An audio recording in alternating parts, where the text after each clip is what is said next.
everyone, this is Gray Newfield. I'm going to demo the Save for Later bag on the NFT aggregator. So we'll go and search for a collection. And before we add any items, I'll just show you what the empty bag looks like. Previously, we just had a single bag, but now we have two tabs here. The main bag, which will contain any NFTs that we select and want to check out with, and a Save for Later bag, where we can move any items that we're not ready to purchase, but still want to keep track of for later. So we'll start off by adding a few items. And we can see that they're all being added and the price is being calculated. But now when we hover over any of the items, we'll see that in addition to a remove option, we also have a Save for Later option, which will let us move the item from the main bag into the Save for Later bag. So we'll just add a couple. We can see that the number of items in the main bag, as well as up here on this icon, are being updated, while it is also being updated here on the Save tab. We have two items that are saved for later. When we hover over these items, we have the option to either remove them from our bag or to move them back to the main bag.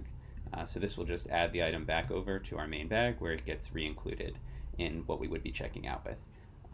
The remove feature still works as expected, but we can freely move the items in between our main and saved for later bags.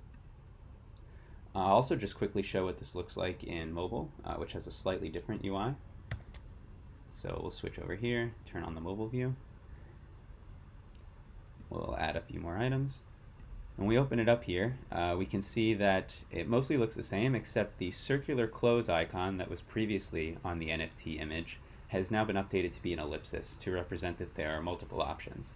So when we click this, in addition to having our regular remove option, we'll also have the option to save for later, moving it to our saved for later bag where it will appear here.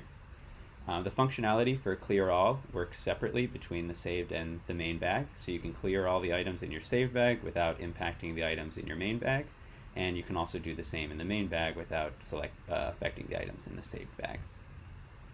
One other thing I want to note is if we move over to, and I'll just switch us back to the main view here, if we move over to the profile page, we have a third type of bag, which is items that are being sold. So if you select a couple of items here, you can see that we have the option to sell these. Something cool about this implementation is that we've shared some of the functionality between the different types of bag. So for example, all three bags are using the same header component that displays the name of the bag, as well as the number of items in it and the clear function. Implementation in this way is very extensible, so we can add other bags in the future. For example, some ideas are to have a wish list where maybe customers can share the different types of items they're interested in, as well as maybe bags for different categories, like maybe you'd want a bag for your gaming items or for social media or art. So that's something that we can continue to work on in the future. Thank you for watching, and I hope you enjoy using this feature.